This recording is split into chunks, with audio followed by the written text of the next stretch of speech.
Ini asik. Oke, baik.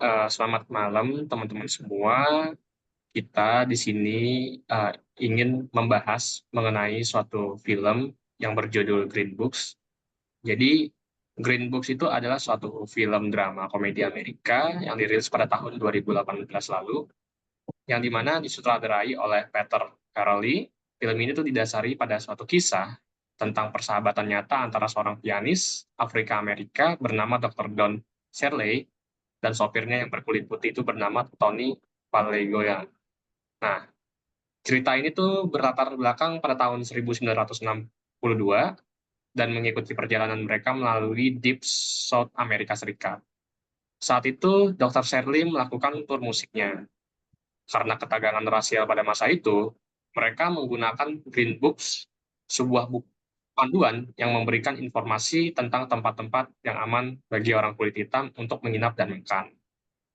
Dan tentunya tak lupa film ini juga dibintangi oleh Viggo Mortensen sebagai Tony Lips and Marcella Ali sebagai Dr. Don Shirley.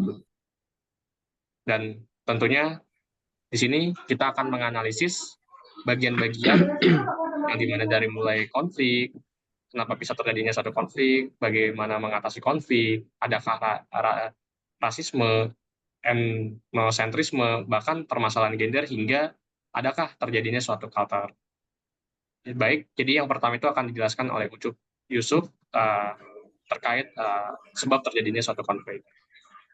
Oke, saya akan menjelaskan apa sebab terjadinya konflik antara budaya di film tersebut. Jadi di film tersebut itu ada perbedaan latar belakang sosial terhadap tokoh utamanya, yaitu Dr. Don Shirley dan Tony Lip. Dr. Shirley adalah seorang pianis dari Afrika dan Amerika yang sangat terpelajar dan halus. Sementara Tony Lip adalah seorang Italia dan Amerika yang bekerja sebagai penjaga di klub malam dan memiliki gaya hidup yang lebih keras dan kasar. Kedua karakter ini berasal dari lingkungan yang sangat berbeda, yang menyebabkan kesalahpahaman dan konflik awal dalam interaksi mereka.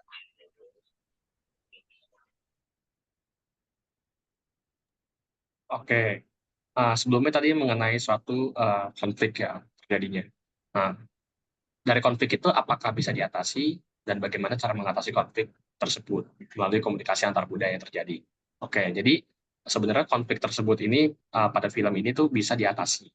Di mana memang pada awalnya mereka sering berselisih karena perbedaan pandangan dan cara hidup. Tapi seiring berjalannya waktu, konflik komunikasi antara Dr. Shelley dan Tony Lip ini dapat diatasi melalui waktu dan pengalaman yang bersama itu. Namun, seiring berjalannya waktu, mereka akhirnya memulai memahami dan menghargai perbedaan masing-masing, yang dimana Tony belajar untuk lebih menghormati gaya hidup dan pandangan Dr. Shirley, sementara Dr. Shirley belajar untuk lebih terbuka terhadap cara-cara Tony.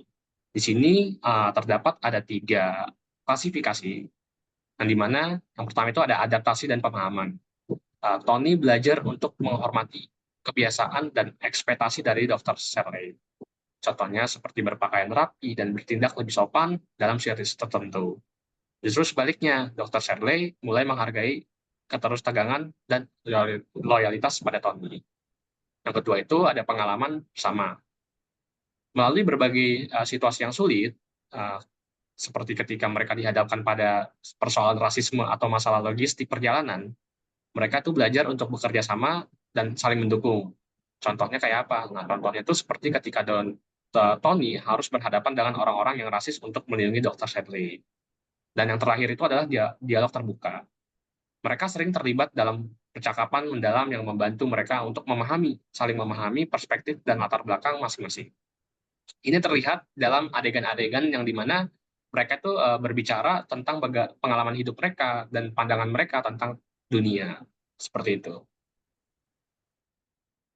Oke, terima kasih Yusuf dan juga Reza. Dan mungkin di sini kita masuk ke pertanyaan, adakah rasisme terhadap di film terdapat adakah rasisme di film tersebut? Jika ya, jelaskan situasinya dan bagaimana cara mengatasinya. Tentu di sini ada beberapa adegan yang menunjukkan rasisme dan juga stereotip terhadap kulit hitam. Mungkin pertama bisa eh, mungkin pertama itu ketika Don Shirley eh, tampil di sebuah acara di rumah mewah di selatan Amerika Serikat.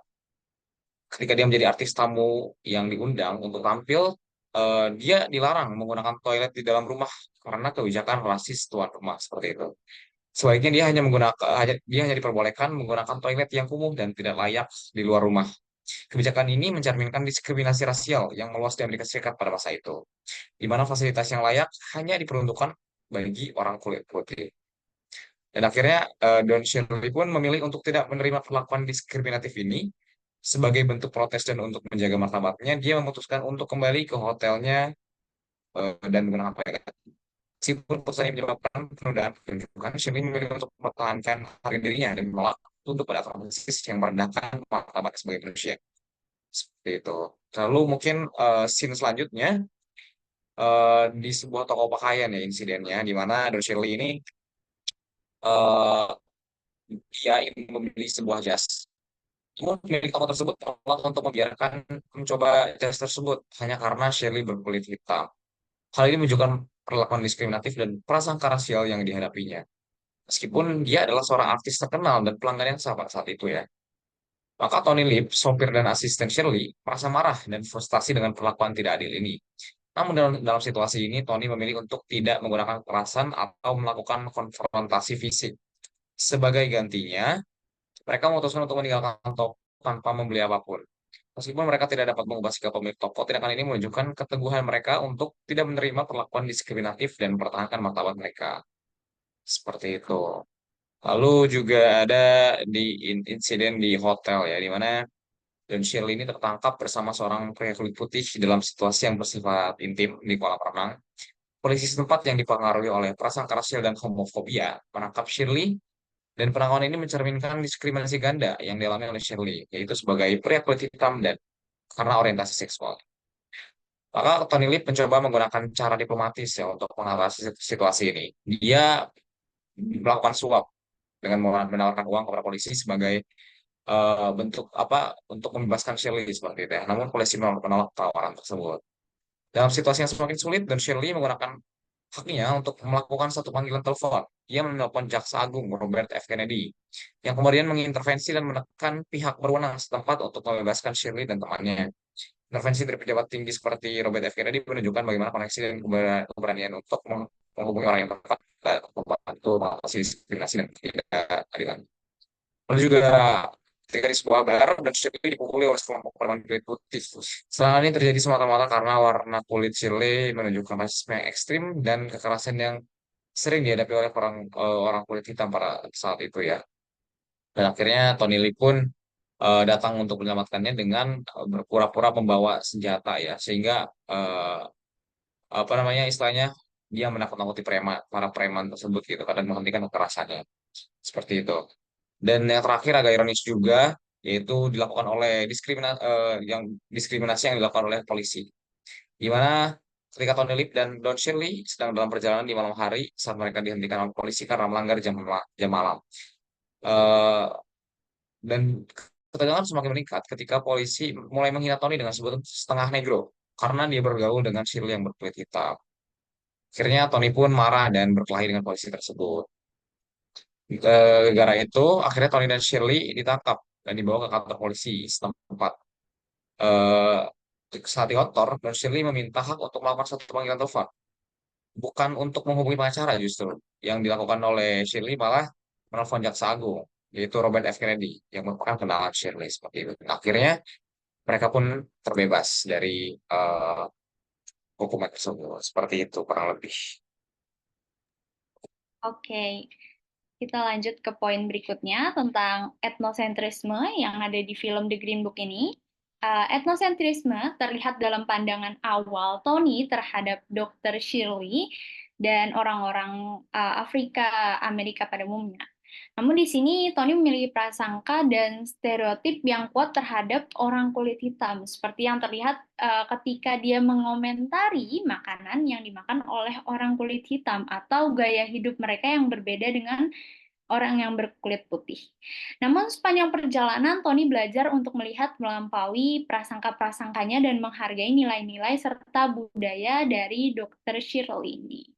Di sini karakter Tony menunjukkan etnosentrisme melalui stereotip dan bias yang ia miliki terhadap orang kulit hitam.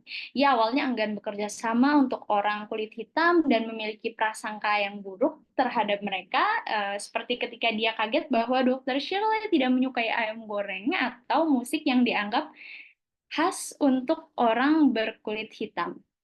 Transformasinya adalah sepanjang perjalanan Tony mulai memahami bahwa pandangannya sempit dan belajar untuk melihat Dr. Shirley sebagai individu dengan kompleksitas yang tidak bisa diredukasi menjadi stereotip sederhana.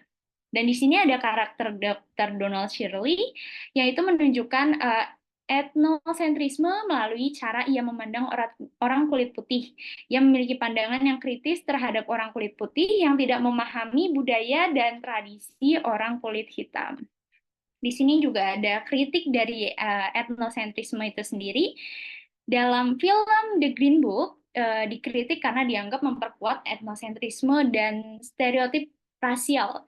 Beberapa kritikus mengatakan bahwa film ini memperlihatkan orang kulit hitam sebagai korban dan orang kulit putih sebagai penyelamat yang memperkuat stereotip rasial. Namun film ini juga dapat dilihat sebagai upaya untuk mengkritik etnosentrisme dan rasisme.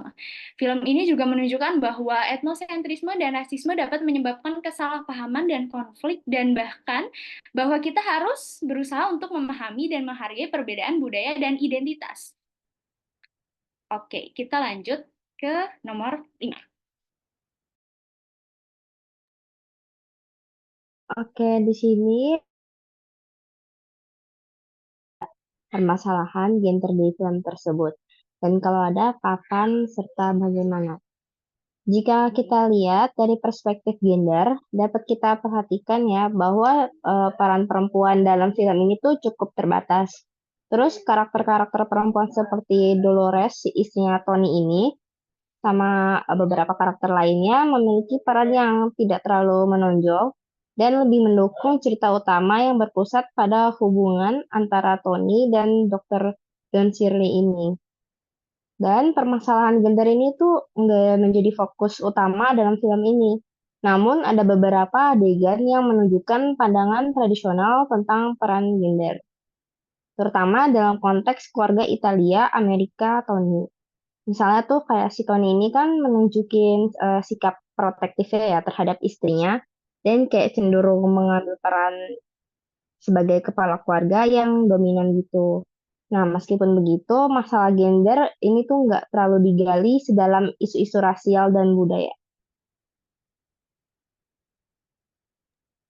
Oke, baik. Jadi yang terakhir itu terkait ada nggak sih suatu culture shock yang terjadi atau misalnya gegar budaya di film ini? Jadi berdasarkan analisis saya, tentu ada culture shock itu pasti ada. Jadi culture shocknya ini terjadi ketika Tony menyaksikan dan mengalami langsung perlakuan rasis yang dialami oleh Dr. Shirley. Sebagai contoh, saat Tony pertama kali melihat bagaimana Dr. Shirley diperlakukan dengan sangat tidak hormat di Dipsol, dia sangat terkejut dan marah. Tony juga mengalami gegar budaya ketika harus menyesuaikan diri dengan standar hidup dan kebiasaan Dr. Shirley yang cenderung berbeda jauh dan dari kebiasaannya. Demikian pula, Dr. Shirley pun sama mengalami culture shock ketika dia berhadapan dengan gaya hidup Tony yang sangat berbeda dari dunianya yang lebih elit dan terdidik. Dr. Shirley juga mengalami yang namanya beradaptasi dengan cara hidup kehidupan Tony yang cenderung lebih kasar dan tidak terstruktur. Dia juga harus menavigasi lingkungan yang tidak familiar dan seringkali bermusuhan selama tur di Depth Shop tersebut. Jadi dapat dikatakan mereka ini masing-masing mempunyai culture shock yang berbeda-beda dengan kondisi yang berbeda-beda dan memiliki berasal dari sudut pandang yang berbeda-beda juga, seperti itu.